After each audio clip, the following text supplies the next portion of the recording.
চুলের যত্নে ঘরোয়া কিছু সহজ টিপস নিচে দেওয়া হলো। তেল মালিশ। নিয়মিত নারকেল তেল, অলিভ অয়েল বা আমন্ড অয়েল হালকা গরম করে স্ক্যাল্পে মালিশ করলে চুলের গোড়া মজবুত হয় এবং চুলের রুক্ষতা কমে।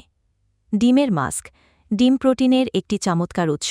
ডিম ফেটিয়ে তার সাথে মধু বা অলিভ অয়েল মিশিয়ে প্যাক তৈরি করে চুলে লাগিয়ে ২০ থেকে ৩০ মিনিট পর ধুয়ে ফেললে চুল নরম ও ঝলমলে হয়। Aloe vera gel.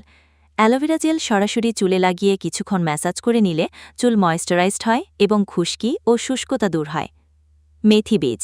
মেথি বীজ সারা রাত ভিজিয়ে রেখে সকালে বেটে প্যাক তৈরি করে চুলে লাগালে চুল পড়া কমে এবং চুলের ঘনত্ব বাড়ে। পেঁয়াজের রস। পেঁয়াজের রস চুলের গোড়ায় লাগিয়ে আধা ঘন্টা পর ধুয়ে ফেললে চুল পড়া কমে এবং নতুন চুল গজাতে সাহায্য করে। টক দই।